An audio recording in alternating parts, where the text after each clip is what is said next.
Good evening. My name is Susan Lang, and it's my honor to be the chair of the Executive Committee of the Sarah and Sam Schofer Holocaust Resource Center. And I want to welcome everyone to the annual Yom HaShoah Holocaust Remembrance Program.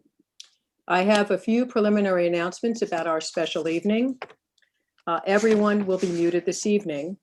If you have a question, please write the question in the chat box, and Dr. Michael Berenbaum will read the questions. The program is planned to be 1 hour. We will end at 8 p.m. or a little bit after. The Yom HaShoah program is being recorded this evening, and it will be available on the Sarah and Sam Schofer Holocaust Resource Center website in April. And Stockton University's Comcast Channel 9 will have Holocaust Remembrance program beginning this evening through to Monday, April 12th. Please join us if you have Comcast Cable Network. Our program this evening will be hosted by Dr. Michael Berenbaum, who is the director of the Siggy Zirig Institute at the American Jewish University in Los Angeles. Dr. Berenbaum is an internationally renowned scholar of the Holocaust, and he has taught at Stockton University as the Ida E. King Distinguished Visiting Professor in Holocaust Studies. We have the privilege this evening of having 4 Holocaust survivors with us: Maud Dahme, who survived being hidden on a farm in Elburg in the Netherlands; Betty Grebenschikoff, who was an eyewitness to Kristallnacht in Berlin and fled with her parents to Shanghai, China; Laura Oberlender, who was hidden on a farm by righteous Gentiles in Tuchin in the Ukraine; and Rosalie Simon, born in Czechoslovakia, deported from Hungary to Auschwitz-Birkenau with her family. Thank you to our Holocaust survivors, who will share some of their stories of survival as children during the Shoah. Listen carefully. This is a very difficult task for them. Retelling the sorrow and the loss is, in a way, reliving the horror. And they are all here tonight to pass this on and pass on the lessons of the Shoah to the next generations. Maud, Betty, Laura, and Rosalie were all witnesses, and it is your responsibility to remember and to tell their stories. This is a very special night. We have 4 Holocaust survivors with us. It's the first time we have had so many on one program. It's up to you now. It's up to you to hear their stories, to remember their stories. And a big thank you to Dr. Berenbaum for hosting our Yom HaShoah program this evening. And I will now turn the program over to him. Thank you so much for being here with us. Susan, thank you very much for a lovely introduction, and thank you for joining us all on the eve of Yom HaShoah. Let me say one thing, most especially the students, which is that we hope each of these women live to be 120, but the reality is that we are the last generation that will live in the presence of survivors. Your children will, I'm speaking to the young people, your children will never have the opportunity to live in the presence of survivors and to hear their voices. And we are now at a very special moment where we're moving between living memory and historical memory. So I want you to cherish this evening as an opportunity. And we'll start with Betty, because we'll start with Germany, and Betty had a unique experience. Betty grew up in Berlin. She lived through Kristallnacht, which is now called in Germany the night of the November pogroms.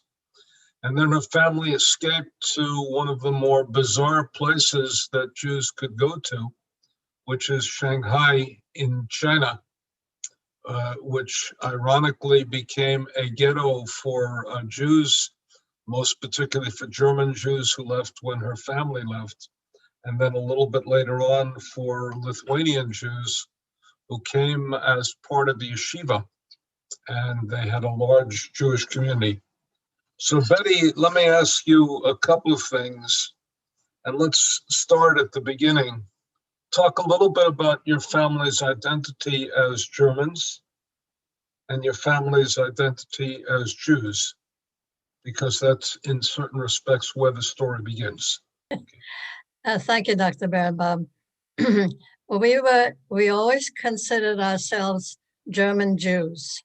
Both my grandparents and grandfathers, all my uncles fought for the Germans in the First World War because that's what everybody did. And they felt they were as good as, if not better than, the Germans themselves. German Jews were very much into all the arts and sciences and everything, and they felt very much at home up until the 30s anyway, in Germany. And while we kept up our Jewish faith and our traditions, we were very much German Jews. And tell us what you remember. Well, first of all, you should tell us, because of the bizarre thing, where did you go sailing, Betty? Sailing? Where did you go sailing? Sailing. Well, we went sailing to China, if that's what you mean. No, but I remember that you went sailing in the Wannsee. Oh, Wannsee. Yes, of course. That's where I learned to swim too, to some extent anyway. And we always went there because it wasn't very far from where we lived in Tiergarten. And we went there with our family on picnics, and we had wonderful times there. I mean, it was just a very wonderful childhood up until the age of maybe 6 or 7, when I started to realize what was going on. I want our students in particular, especially those who have taken the Holocaust courses, to hear 2 words that Betty said. Number one, Betty spoke about swimming in the Wannsee. We associate the Wannsee with the Wannsee Villa, Yes. which is the place in which the Wannsee Conference took place. She also spoke about growing up in Tiergarten, and we who study the Holocaust associate Tiergarten with Tiergarten 4, which is the T4 program, which was the first of the killing that killed those, and I'm going to use non-PC language, mentally retarded, physically infirm, emotionally distraught, and congenitally ill Germans, or an embarrassment to the myth of Aryan supremacy. So think of the difference between a lovely childhood and what these places later became as places of infamy. And I think that tells us a little bit of the story. Betty, tell us, if you can remember, what was your experience on November 9th and 10th and 11th? Kristallnacht of 38. I remember exceedingly well because I was very frightened. And my parents made my sister and myself sit on the floor in the dark in our apartment and pretend we were not at home. Don't make a sound, they said, so that the neighbors would think we were not home and couldn't denounce us to the mobs outside. And all the time I was worrying what happened to my grandparents and what happened to my uncles and aunts, and in particular, what happened to my best girlfriend at the time, whose name was Anna Marie, who lived not far from me. And she, as I found out later, she was terrified because that was the night they took her father away to concentration camp, although he later returned. And I might just add that 4 months ago, somebody put all the dots together and found that she had survived. And we had a virtual reunion in November. And it was like someone had given me a huge present to find my girlfriend again, because I had lost all my extended family in the camps and ghettos of Europe. And all of a sudden, I have this girlfriend back again after 82 years of not seeing her. So that was a fantastic, fantastic situation. Wow. Wow. How did your family end up in Shanghai? Well, my father had a summons from the Gestapo that told him he had to see them on the 21st of May, 1939. And we knew we had to get out before that, because had he gone for that interview, I would not be here today. He would not have come out.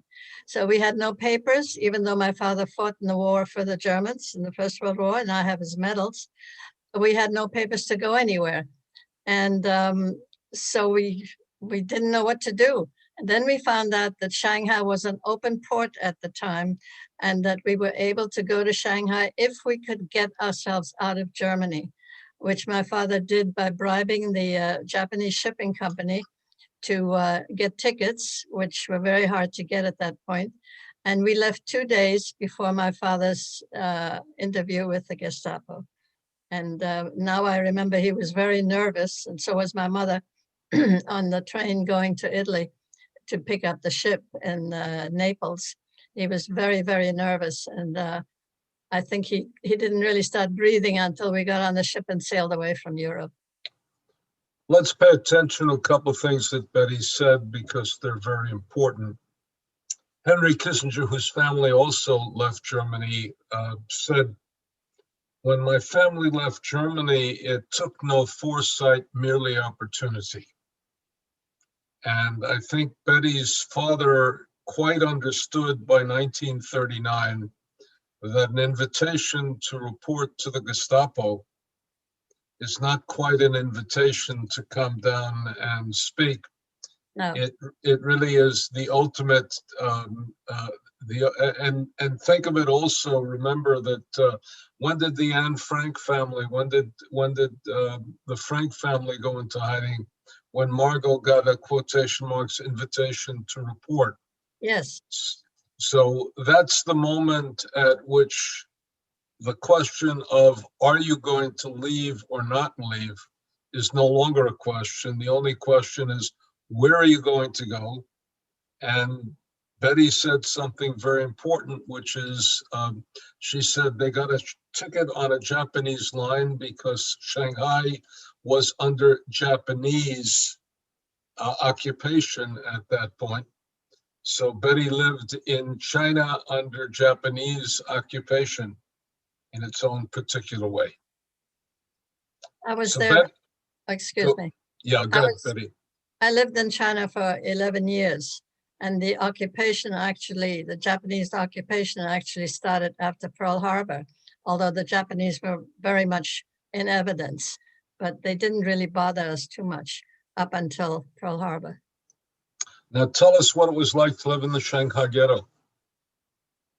Difficult, extremely difficult. Fortunately, I was very young, and I was one of the lucky ones who had my sister and my parents with me. People who came there by themselves very often didn't make it because living was very hard. When we first got there, we had help from American and Jewish and Russian organizations who helped about almost 20,000 Jews who got into Shanghai. Somehow or other, they managed to get there. And at the same time we were there, the Chinese people who lived all around us, mainly poorer Chinese, because we were living in a poorer section in Hangzhou, they were always very kind to us, and no one ever called us a dirty Jew in China. I must point that out, like they did in Europe. But the ghetto was very difficult. This was for 2.5 or 3 years in the 40s. We lived in one room with a little kitchen corner, no heat, of course, no air conditioning in those days, 16 people using a bathroom, curfew, and the Japanese military very much in evidence and pushing us around whenever they had a chance. But they were 10 times worse or 100 times worse to the Chinese population. And we were watching this and we could not do anything. That was very difficult. I used to see dead babies on the street in the mornings when I went to school in the winter that the Chinese people couldn't feed. So they put them out on the street, and in the morning, the trucks would come by and pick them up. And I remember those things. You don't think about them all the time, but those are things that are very difficult to forget. Betty, we're going to come back and just finish your story. Tell us, when did you come to the United States? I came to the United States in 1953 after leaving China in 1950 and going to Australia for 3 years. And we came here in 1953 with 2 babies.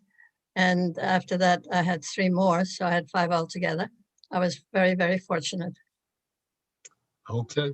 We're going to come back to Betty because I'm going to ask everybody one final question, but we're not going to get it now, which is I'm going to ask everybody, what do you think is the most important lesson of the Holocaust for the next generation?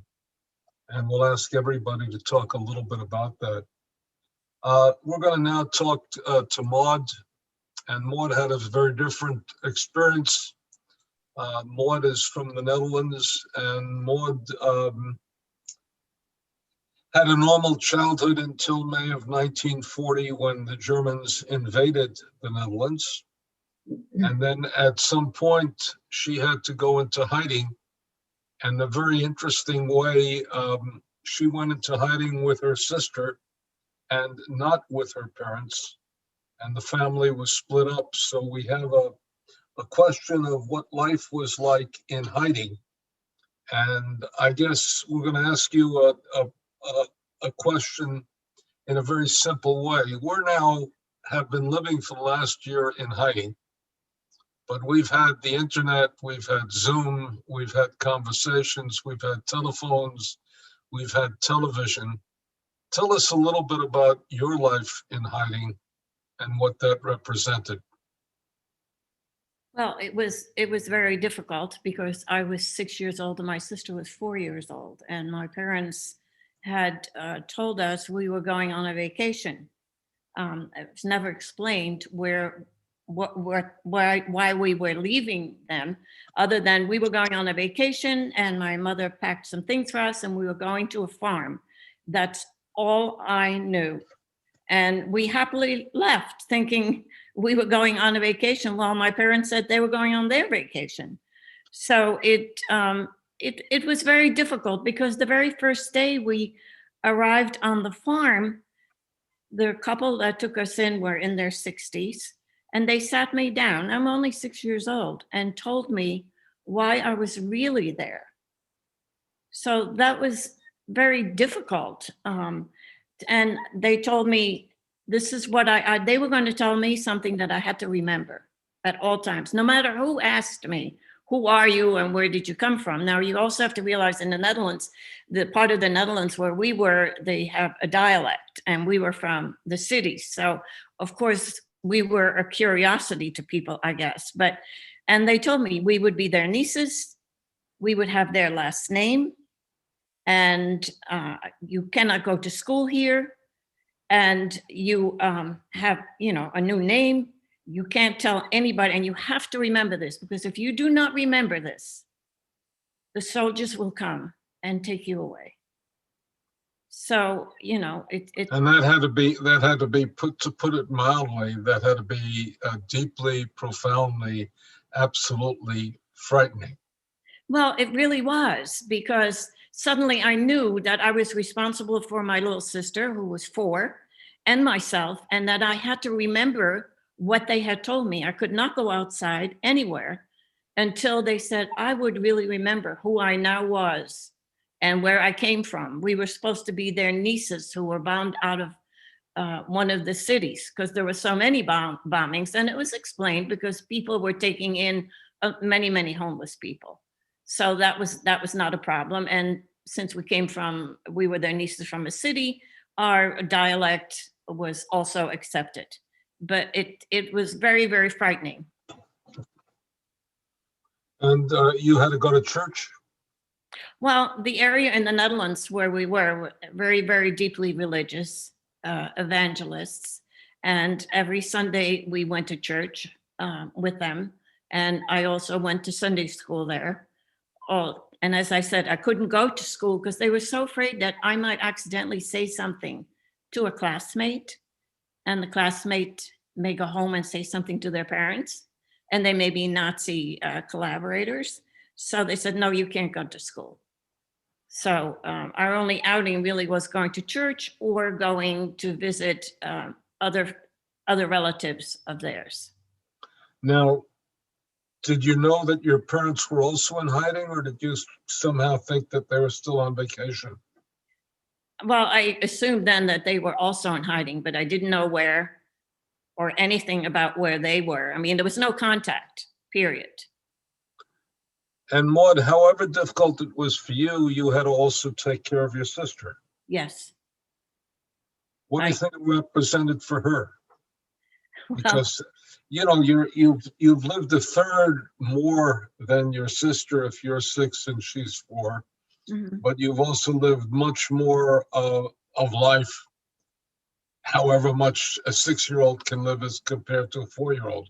Well, it was very frightening because I knew that I had to remember the story they told me. Of course, my sister didn't, so I had to watch over her and be very careful. I just remember one day she went up to some German soldiers and started talking to them, and I didn't know what to do. You know, it was very frightening for such a young child to really have to watch over her and make sure that she was not going to give us away.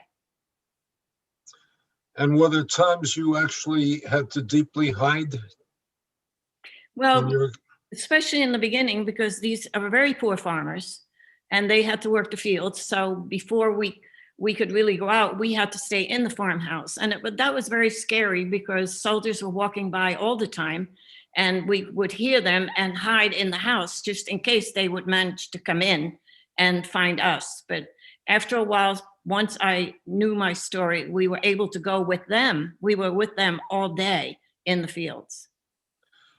now tell everybody about the terrible winter of 1944-45, which impacted on everybody in the Netherlands. And you know, we have an exhibition at Stockton on the Leo Ullman story and the rescue there. And everybody recalls the winter of 44-45. Yes. But you living on a farm, was your experience any different? Well, at that time, what happened was we arrived on the farm in the summer of 1942. Right after Christmas in 1944, we had to leave. Evidently, they were contacted that they were going to come have a razzia and have a roundup, and they were coming to the farm. Evidently, someone had revealed our identity. So we were moved to a little fishing village called Elburg. And there it was extremely difficult because there was no food. And I even remember on the farm in the mornings when we were still there in the winters, we would get up and find people who had died outside because they were looking for food, you know, and most people travel a great deal to go to farms. But now we were in this little fishing village and there was no food there at all. The only And fishing villages don't do very well with food in winter. no. It's not exactly the time to go out on the sea. No, well, they did because this was on, it was called the Zuiderzee. It's now a lake. But the family we stayed with was a fisherman because the only fish that they were able to find fish for were eel. So we had eel for breakfast, lunch, and dinner. There was no other food to be had other than bugs, which we would find and barbecue and eat. Okay, and let me ask you then, tell us about your reunion with your parents. Well, of course, I think the resistance knew exactly where we were. They knew where my parents were. And Well, let's help our audience for a moment. Yeah. One of the very important things is nobody got hidden without real help from the resistance. Correct. And in the Netherlands, if you weren't hidden, the alternative was to be deported to Auschwitz. And that is that the Netherlands, ironically, in Western Europe, had the highest rate of deaths of any of the Western European countries. 105,000 of 140,000 Jews were killed by being deported, but it also had a very active resistance that worked in all sorts of networks. And the resistance knew who you were and knew where you were. And they also knew where your parents were, though you didn't know where they were, and they didn't know where you were. No, and there was no contact. We were freed in the fishing village on April 19th in 1945. And it was decided we should go back on the farm with, of course, we called them aunt and uncle on the farm. We were their nieces, to stay with aunt till our parents arrived. And our parents were informed that we were still alive. And they managed somehow by hitchhiking. I don't even know how they got there, but I remember the day they stood in the pump room and they were in a doorway and my sister and I were with our aunt behind, and she gave me a shove and said, "These are your mommy and daddy, shake their hands." And I reluctantly did that and then went back and hid behind her again. I didn't remember them at all, not at all. And neither, of course, did my sister. And again, you had been on your own for a couple of years without parents, 3 for years. 3 years, and you didn't remember your parents. No, And that's a very, very difficult reunion. it was very difficult for the rest of our lives with my parents. It was just not the same, I think. And of course, and they missed a lot, and it was just a difficult adjustment after the war. It's interesting that the work that I've done on children who are separated from their parents is even they understand that the separation was rescue. Psychologically, it also feels like abandonment. Mhm.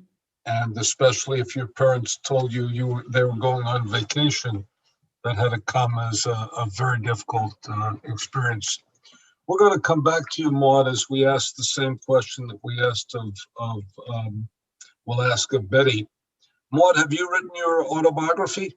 Yes, I have. Actually, it's through Stockton University, and it's called Chocolate, the Taste of Freedom, because that was the very first thing I tasted that a Canadian soldier threw to us, and I didn't know what it was. Now I like it. I have to say this, that I have chocolate, you have to understand, for the Dutch, chocolate is like mother's milk and apple pie. Well, this I is have Canadian. when it's available. I have a doctor who is the only doctor I know. I'm not diabetic, but who even tells his diabetic patients that they can have chocolate because he won't refuse it to anyone. So let me also say that Betty has written a book, and her book is called My Name Was Sarah, and consequently you all have an opportunity to learn these stories. And let's turn now to Laura. And Laura has a very different experience. Laura was living in what was then Poland, now the Ukraine, in Tuchin. And she was the youngest daughter of a family. Her oldest sister was blonde-haired and blue-eyed and could pass as a Gentile. And she was taken in by a principal, an educated man. And for a while, it looked like she was going to make it. And then Laura was taken in by a farm family as well that hid her. And we'll hear about Laura's experience in hiding as well. Let's turn to Laura now and get her story as well. And Laura, we're going to ask you the same question that we asked Maud. Everybody's lived in hiding over the past year. Why don't you tell us what your life was in hiding as compared to our privileged life in hiding? Because however bad it's been for us, we must be grateful for the fact that we've had food on our table and that we've been able to stay in communication with the rest of the world. The worst place during the Holocaust was where I was born. By the time the Germans came in 1941, there was no place to run. You could not go to China, you couldn't go anywhere. They didn't even take anybody to concentration camps. They just killed. That was it. The Ukrainians did not have a resistance. They welcomed the Germans with flowers, and they were singing, and they welcomed them beautifully. Laura, let me help our audience for a moment just by giving a background.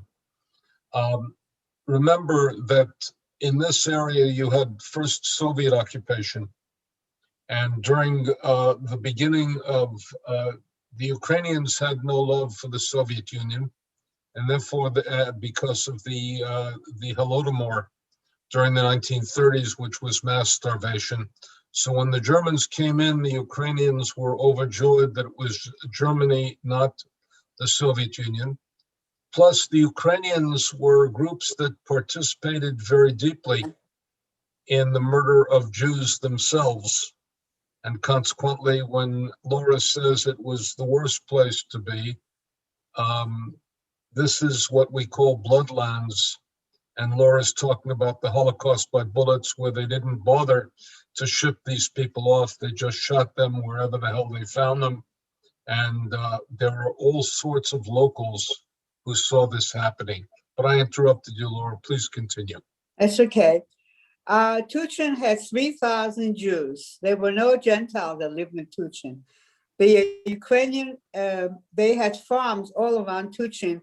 They would come in once a week to trade. They would come in with their horse and wagons, and they would sell off their goods, and they would buy whatever they needed from the Jewish merchants. Like I said, we had 3,000 very close Jewish family. Only 20 survived. I've just read it recently from Yad Vashem that only 20 people survived. That's including my mother and father and I. So you can imagine the slaughter that was going on. The first week that the Germans came in, the Ukrainians had a pogrom, and my mother and I were almost beaten to death. And I was paralyzed for almost a year on my right side. And I couldn't speak, I couldn't see. I'm just a miracle sitting here. Well, anyhow, time went on. And let's help them. You were 7 years old at this point? Yes. And there were no doctors, of course, to go to, or medicine. My father worked with me. I don't know how I started walking again after a year. And my hand till this day is not normal. I had to start using my left hand. So we were like, my mother had 7 holes in her head. She had her nose broken. Her whole face it was horrible. Nobody ever expected my mother and I to survive. My father had a farmer that used to buy from him grains for his farms. And he was a very poor farmer. His name was Pavlo Gerasimchuk. And he is the one who saved us. What happened was, when he learned about the pogrom, he came into Tuchin and he wanted to see my mother and I. And I couldn't see and I couldn't talk, but I heard very well. And he was crying and said, what does this child do to deserve to lay in such a condition? So this was a friendship that occurred between my parents and Pablo. So periodically he would come in to bring us like a little milk or butter or whatever. Now in 1942, they started forming the ghetto, and all around us we heard there was liquidations. We were like one of the last places in Tuchin to survive, and we knew what was coming. And the ghetto was being built not for us to stay in there, but just to collect all the people so they can kill them all at once in one time. They were bringing in Jews from all over around on farms and all over. And it was really chaos. We moved into, well, we were packing. My father had built a beautiful home in 1939. And that was his Czechoslovakian principle. The Germans told him, you can take any house because the Jews are going to be out of here. They came in while we were packing. They saw my sister. They had no children. And I think they meant, well, leave her here because you know you're going to be killed in a few days. So, of course, my parents said no. When we moved into the ghetto and we saw the chaos that was happening, my father and mother and my sister and I tried to make a run out of the ghetto. We wanted to go to Pavlo's farm in Shipko, which was 6 kilometers from Tuchin. We were caught and brought back into the ghetto. At that time, my parents decided, well, maybe my sister is meant to survive. And they decided to take her over there. And my father told her, don't worry, if we survive this, we will get you back. So my father took her over and he came back to the ghetto. And when he came back, Pablo must have heard that we were trying to get to his farm, because he came in and brought peasant clothes for my mother, sister, and I. Only my sister missed it by an hour. My mother and I got dressed in the peasant clothes. He couldn't take my father, of course. And that's how we followed Pablo out of the ghetto. The next day, my sister was supposed to come to say goodbye to the family. When they closed the ghetto much earlier, my father risked his life and he jumped over the fence. They were shooting like crazy. It was just a miracle that he survived. And he got to my house and told my sister what was going on. Also told her that he wasn't going to go back in the ghetto, that we had a hiding place under the steps outside, and he's going to go there. And he stayed there a week. And after a week, so the next day, of course, we burned down the ghetto. And the Gestapo could not go inside. All the Ukrainians were waiting outside the gate all around. They had big boxes and sacks, and they were going to get all the goodies from the Jews. And the Jews got a hold of some gasoline, and the whole ghetto burned down.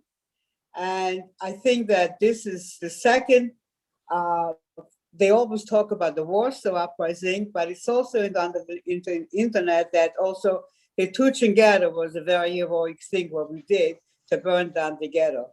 And many, many Jews were able to escape into the woods. But unfortunately, the Ukrainian, the Banderovцы, they got a hold of everybody, and everybody was killed. And so after a while, 6 weeks, they said if they find Jewish children in Christian homes, they will kill everybody. So we had no idea. Let me interrupt for 1 second. When they mean everybody, they mean not only the kids, but the people who are hiding them. Right. And that means that the people who rescued you were not only risking your life, but they were risking their own lives as well, and even the lives of their children. Yes. Yes. And we had no idea that 6 weeks later, they told her to go find your parents. They were afraid to keep her because they were, I think they meant well, but they didn't realize how severe the situation was. And they told her to go. And a school child recognized her as being a Jew, and she was killed. We had no idea about that. My father stayed in that home for a week, and then he told my sister. So again, let's just point it out, make it very clear. A family tried to rescue your sister for a time. When it became too dangerous, they let her go. She was then betrayed, because the dilemma of anybody in hiding was you could be betrayed by anybody who ever knew you. And think of all the people who know who you are, whom you do not know. And she was betrayed. Right. And continue with your story. Okay. Pablo had no intentions of ever keeping us all that time, which was 18 months. He only went to keep us for a few days, maybe a few weeks, because he was afraid for his wife and 3 children. He didn't care for his life, but he was such a wonderful person that he just couldn't let us go. And this went on for 18 months. We were in a barn, under a haystack, and I just can't even describe the situation, because it's impossible to even think that 3 people can be in a hole under a haystack for 18 months without changing our clothes or without ever stepping outside, and with mice and lice and rats. And to top it off, the last 6 weeks before liberation, the German soldiers made their stand in the same barn. And they were 6 weeks on top of the haystack, and we were on the bottom. So to describe to you how we survived, I myself cannot understand that. It was a miracle, and that's all I could say. Well, survivors, you use a very particular word for how they survived, which has been true of all the survivors we've spoken to today, which is it's a 4-letter word beginning with an L and having the words UCK. It was a matter of luck because somebody was elsewhere who was less fortunate and didn't make it. And I want you to notice that in Laura's case, the personal relationship between Pavel and her family and Pavel's own innate decency was what saved her life. And that's very important. We're going to come back to Laura after we hear from Rosalie. And Rosalie is what we would say last, but certainly not least. Rosalie was born in Czechoslovakia, but experienced the Holocaust in what we'd say Hungary. There's a region in Europe which went through, in which people never left their home, but they were citizens of 3 or 4 countries at any given stage of their lives. They spoke 6 or 7 languages in the street. And Rosalie was a young girl in Hungary in 1938. In Czechoslovakia, 38. Hungary took control. In March of 44, the Germans came in, and Hungary was not nice to its Jews, but it didn't kill them, which made that extraordinary. When the Germans came in, they took over, and immediately they created ghettos. Ghettoization took place in April and May, and we've just celebrated the 6th day of Passover 3 days ago. And the 6th day of Passover for Rosalie is the day that she was deported with her family to Auschwitz. So let's pick up the story a little bit. Rosalie, tell us a little bit about your background as a young girl, and then we'll talk about your experience with your sister. Thank you for having me.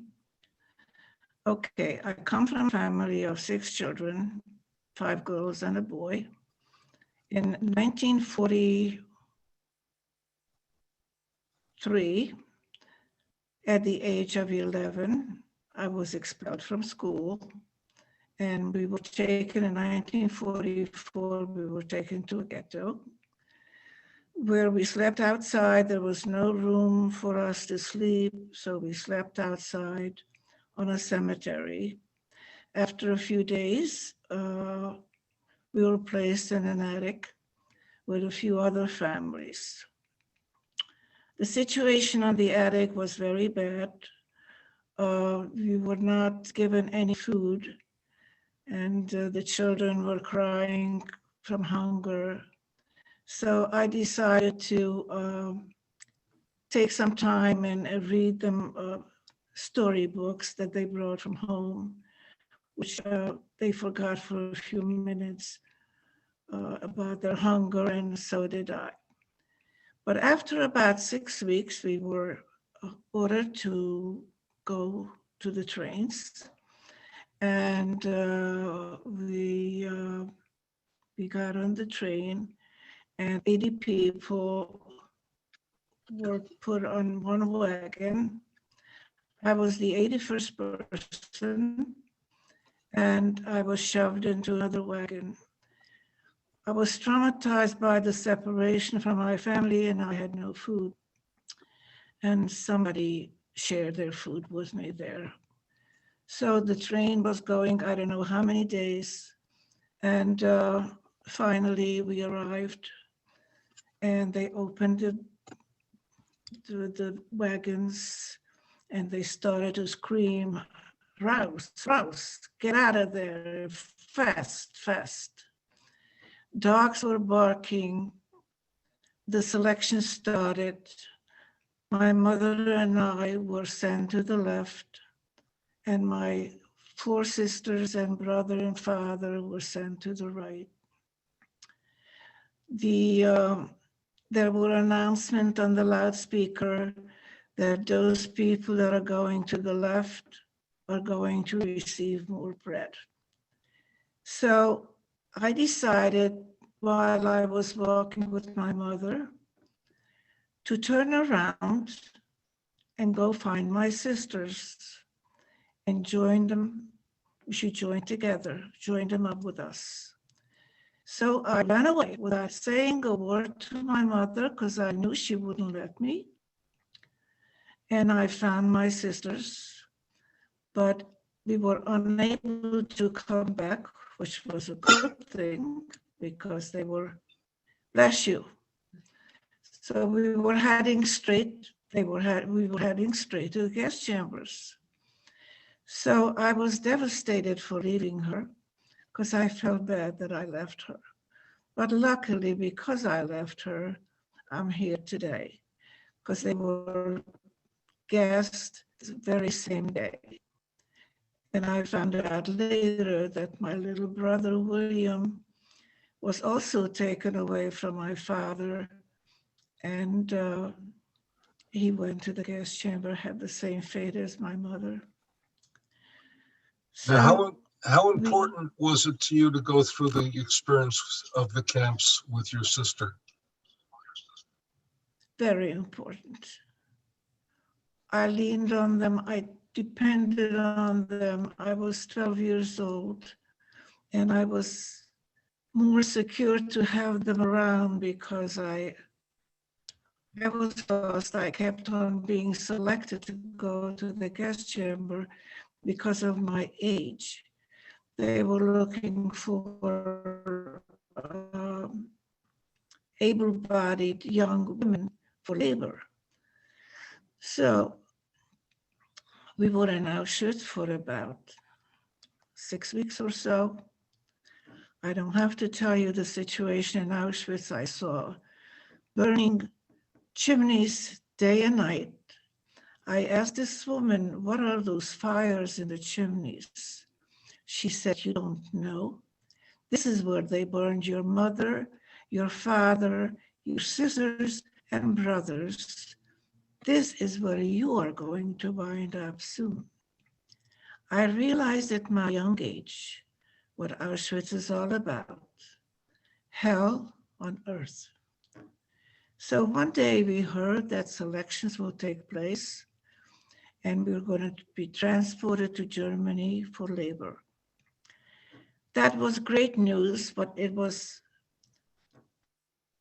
I was afraid. I was afraid that I will be chosen again to go to the gas chamber because I was one of the youngest there and I was thin and small. But I had hope. So we were supposed to line up everybody naked. And one by one, we passed Dr. Mengele. My sisters passed. When it came to my turn, he stopped me. He put his hand on my shoulder, turned me around, and asked me, how old are you? At the train, when we arrived, I was told, if somebody asks me how old you are, tell him you're 16. So I told him I'm 16, but he didn't believe me. And he motioned to someone to take me away and lock me up.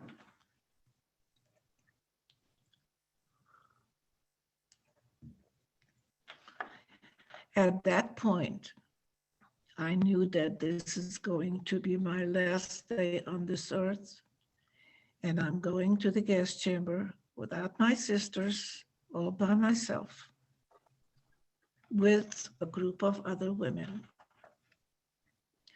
I got hysterical. I was crying, I was sobbing, I was jumping up and down, knocking on the window and begging, please let me out of here. I don't want to die. Please open the door. I felt like the room was on fire and I'm trying to save myself. Deaf ears, nobody heard me. So I didn't give up. I still kept on knocking and the tears were running down my face and scratching on the window and pleading and begging to let me out. So all of a sudden, a woman that was helping Dr. Mengele with the selections opened the door for me. She gave me the clothes and she said, run. I was running like a wild animal. I didn't know which way to turn. There were lifeguards, not lifeguards, what do you call those? Anyway. Capos. Huh? Capos. No, not capos.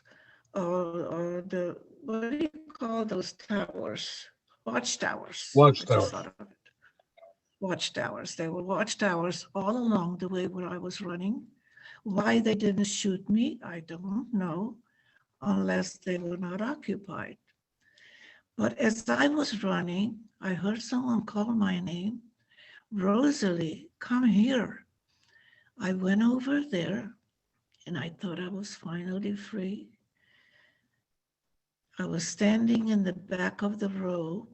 The woman that was there in the back of the row, because there were rows of 5, did not want to leave. She says, I don't know where to go. And we explained it to her that I was chosen for the gas chamber and I must have a place to stand. So she moved, thank God.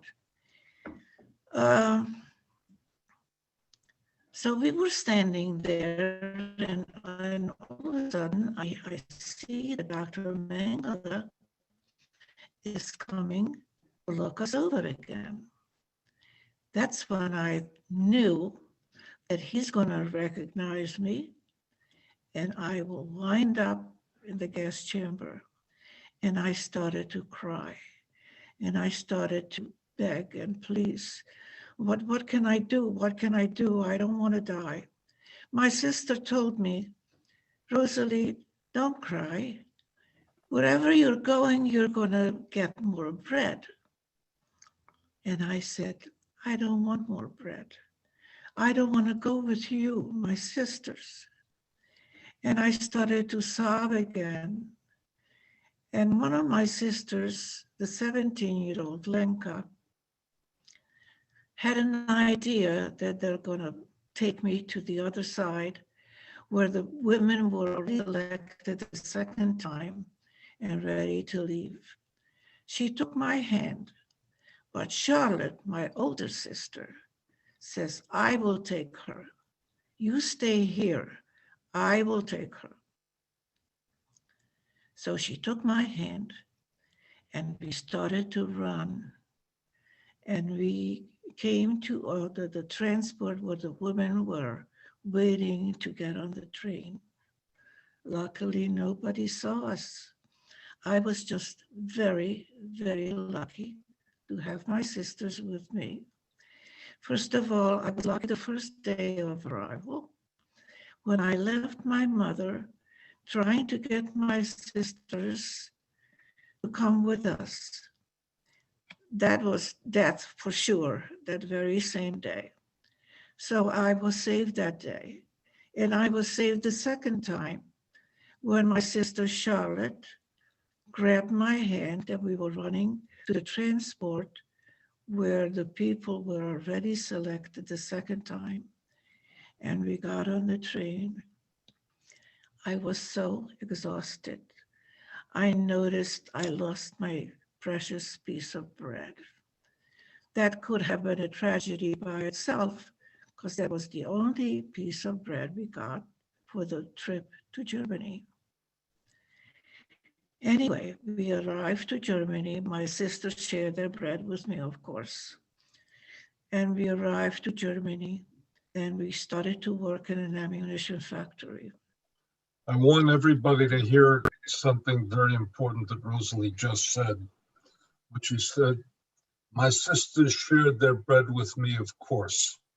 Yes. Now that already is an indication that the relationship was so strong that it wasn't, I'm going to survive no matter what, but it was, right. We're going to survive together. That's right. That's right. We only have a couple of more minutes. So I want to go back to, let me begin by saying that Laura's story can be read in The Girl in the Haystack, which is by Brian McWilliams. And let me go back to the question that I asked all of the women, which has been asked in the chat room as well, which is that what do you think the most important lesson is of the Holocaust to tell to the next generation? What did you learn? What did you learn that you think must be transmitted? Let me also, because we only told a drop of Rosalie's story, Rosalie has written a book, The Girl in the Striped Dress, a survivor of Auschwitz-Birkenau. and Gisling and Stage and Allah by Rosalie Simon. And we are very privileged that each of the women have written their story. And that's a tribute not only to the women, but also to Stockton College, which has really done an unbelievably good job. And I credit my friend Gail Rosenthal with this, an unbelievably good job in taking care of survivors and making sure that their stories are told and their experience cherished and teaching it profoundly to the next generation. So let me go in the order in which we began. Betty, if you had one thing to say to the next generation, what is it that you'd want to say? Okay. You have to be an optimist to be able to get through things like that. You have to have a lot of luck. You have to have a background of a loving family that you can depend on no matter how and no matter what happens to you. And you have to be able to share your story in such a way that people understand what happened, that the people who come along and say, oh, the Holocaust never happened, that you can teach them it did happen. And 6 million Jews plus so many other millions perished during that time. And we have to just feel that to teach the children in particular kindness, to do a good deed to other people, and those people will do another good deed. We had many good deeds done for us, in particular in Shanghai, when the Chinese were good to us, and they didn't bother us like they might have, because we were right on their territory. And even though we lost our family, our extended family in Europe, we know that there were people who tried to help them. They were not all terrible. There were some righteous Gentiles who helped people. So you have to remember to do the right thing, to hope for the future, and you have to have a lot of luck. That's what you had said before. That's one of the main components here. And the other thing is you can't give in and you can't give up. Maud, please, your answer. Was it me? Yes, please, Maud. Oh, yes.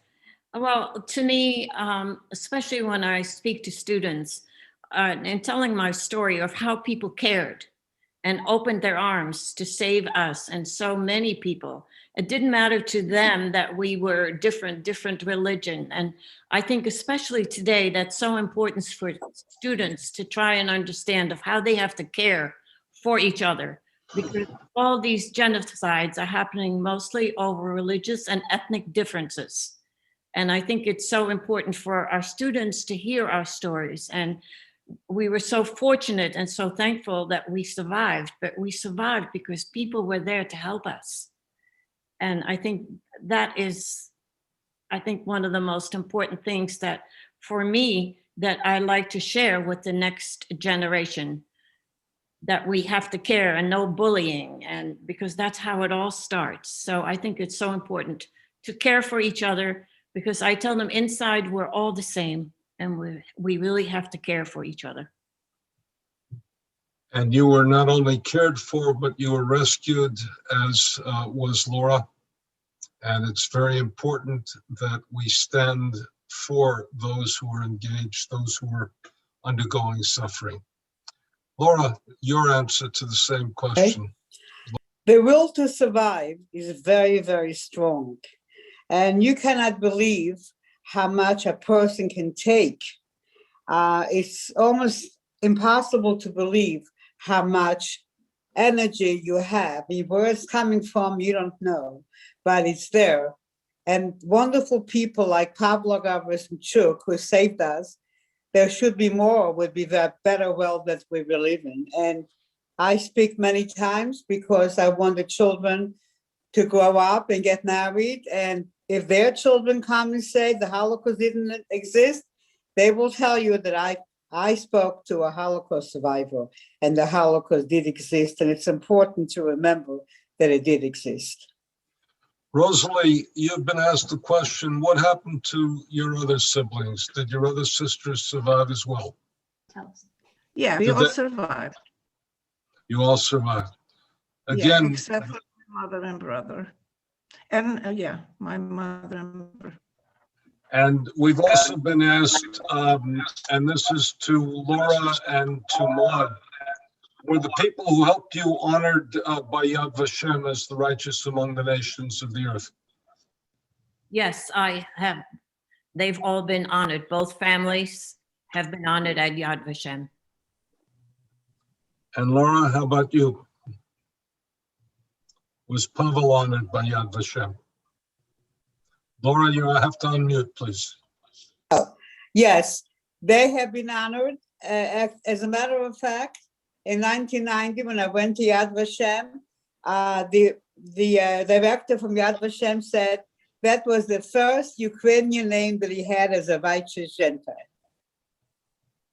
Yeah, there weren't too many Ukrainians righteous Gentiles. Yeah. Let's also add one other thing, which is that it's very important for us to express gratitude for those who did the right thing. And the nicest part of those who did the right thing was they didn't conceive of themselves as righteous, they conceived of themselves as decent human beings who tried to help a friend or even help a stranger, and who thought that it was essential to participate in that and not go along with the killing. Say one thing. Yes. Yes, I'd like to say that Pavlo did not get any recognition from his family or his neighbors. If they had found out that he saved a Jew, they would not have been too happy. He would have paid the consequences. My father wanted to give him the house that we had, a beautiful home, and he said, I cannot accept it because my neighbors will say, why did he give it to you? Did you help him save? So he did not, he was not able to get recognition for saving Jewish people. Let me, again, Linda Karp has asked, can we get the name of each of the books? So who's been putting it? Erwin, have you been putting the name of the books in the chat? So why don't you speak up, Irvin, and give us the names of the books. It's Morgan. Morgan will say Morgan, the share with us the name of the books. Sure. And, I'll put them in the chat once more so that, people can copy paste. But the memoirs are, so Maud Dahme's memoir is Chocolate, The Taste of Freedom, the Holocaust Memoir of a Hidden Dutch Child. Laura Oberlender's memoir is The Girl in the Haystack, and that's written by Brian McWilliams. Rosalie Simon's memoir is Girl in a Striped Dress, a survivor of Auschwitz-Birkenau. And then Betty Grebenschikoff's memoir is Once My Name Was Sarah. And once again, I'll put all the names of those memoirs in the chat, and you can Google them and they'll pop right up online. And I want all of us to do one other thing, which is next time we have chocolate, I want us to remember Maud. I'm a chocoholic. Oh, you are. I'm a chocoholic, but next time we eat chocolate, I want us to remember Maud, and I want us to remember that chocolate not only tastes good, but for a child who has been in hiding and deprived of basic food, I want you to taste it with the freshness and the wonder and the zeal of what that represents as freedom, because we take it for granted. And one of the things that I want us all to come away with is the responsibility that we have one for another. The idea that we all share something much more profound in common than what divides us. And finally, even in this miserable time, the sense of gratitude that we have for the freedoms that we enjoy and for the things that we so much take for granted.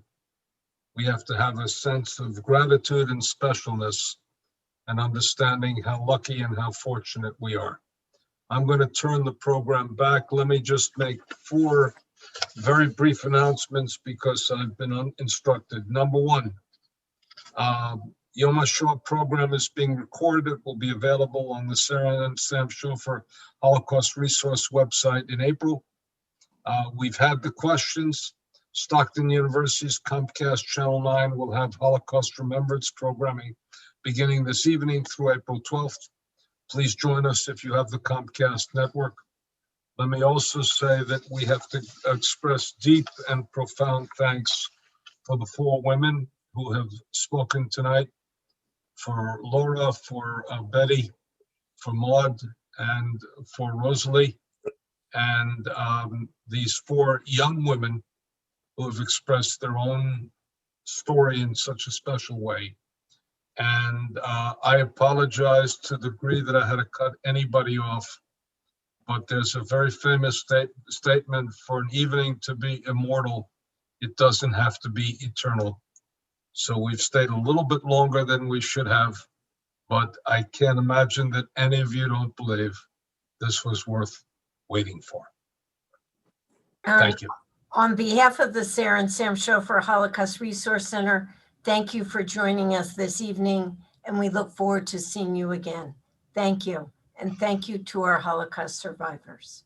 Good evening. Good evening. Good evening. Thank you. Thank you.